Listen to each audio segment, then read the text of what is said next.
देखो, बहुत दिन पहले मिथिला में एक कवि हुए थे जिनका नाम था विद्यापति। विद्यापति को कोकिल कवि भी बोला जाता था और राजा शिव सिंह के दरबारी कवि थे, लेकिन भगवान शंकर के बहुत बड़े भगत थे। और कहा जाता है कि भगवान शंकर उनसे प्रसन्न होकर उनके यहाँ उगना नामक नौकर बन के आके नौकरी करते थे। एक दिन की बात है कि विद्यापति और उगना कहीं जा रहे थे। विद्यापति को प्यास लगी, उन्होंने उगना को कहा जाओ पानी लाओ। अब उस जंगल में उगना कहाँ से लाएगा पानी, बस उस जाके साइड में जाके अपना जटा खोला और जटा से गंगा जल निकाल के कमंडल में भर के दे दिया। विद्यापति जैसे मुंह में लगाए वो तो चौंक गए, बोले उगना ये तो गंगा जल छो। अब उगना क्या बोलेगा, उसकी चोरी तो पकड़ी गई। बस प्रकट हो गए विद्यापति के सामने और बोले कि आज के बाद किसी को तुम बताना नहीं कि हम साक्षात शिव हैं। आज अगर बता दोगे तो हम उसी दिन तुमको छोड़ कर भाग जाएंगे। लेकिन एक दिन क्या हुआ कि उगना से कोई गलती हो गई और उसकी गलती के लिए उनकी पत्नी उनको मारने दौड़ी। बस विद्यापति के मुँह से निकले आहा साक्षात शिव पर प्रहार।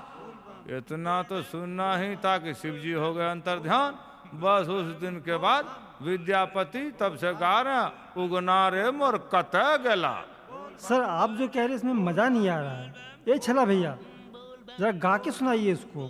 जटाधारी हे त्रिपुरारी, जटाधारी हे त्रिपुरारी, जटाधारी हे त्रिपुरारी, जटाधारी हे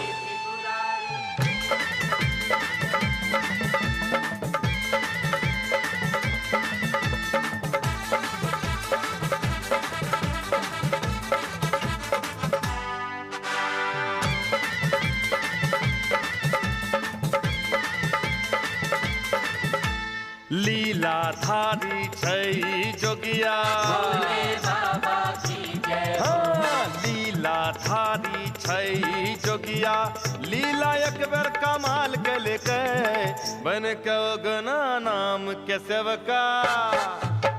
विद्यापति के निहाल के लेके बन के उगना नाम के सेवका, विद्यापति के निहाल के लेके।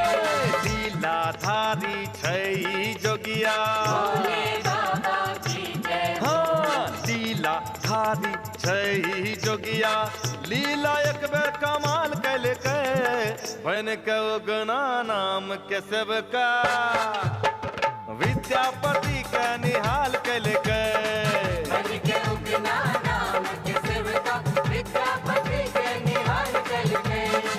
बन के उगना नाम के सेवका, विद्यापति के निहाल के लेके।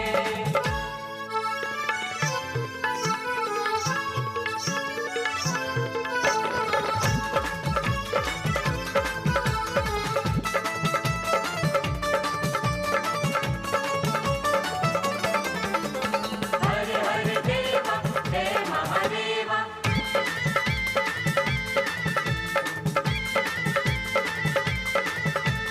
विद्यापति के भक्ति कर गए बाबा लो भाई, उनका घरे आबी गेले नाम अपन उगना बताए। हाय हाय हाय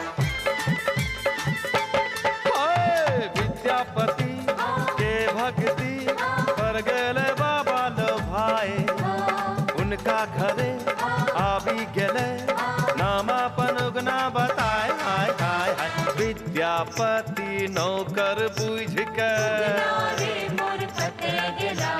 विद्यापति नौकर बुझ के महादेव का बहाल के लेके बन के उगना नाम के सेवका। विद्यापति का निहाल के लेके बन के उगना नाम के सेवका, विद्यापति के निहाल के लेके।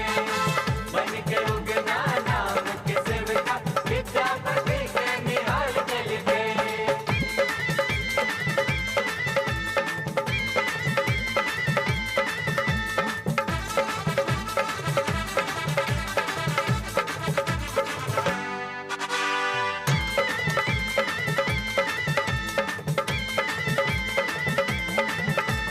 एक दिन कभी चल कहीं राहे में गेल साए, कहलक सुने रे उगना रे पानी कहीं से दिलाए हाय हाय हाय। हाँ एक दिन कभी चल ले कहीं राहे में गेल साए, कहलक सुने रे उगना रे पानी कहीं से दिलाए हाय हाय हाय। उगना आपन मथवे में से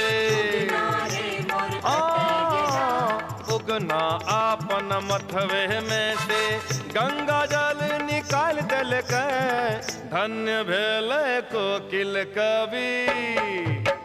बाबा जी हुनका निहाल कल के बन के उगना नाम के सेवका विद्यापति के निहाल कल के। बन के उगना नाम के सेवका विद्यापति के निहाल कल के।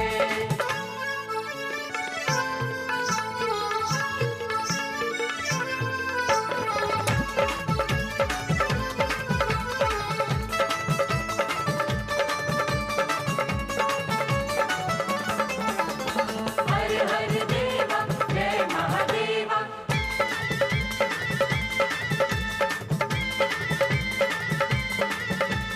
भोला लिखे छैला गावे शिव सल नैया लगाए। एक दिन बाबा तोरो सबके भगिया दे तो चमकाए हाय हाय हाय।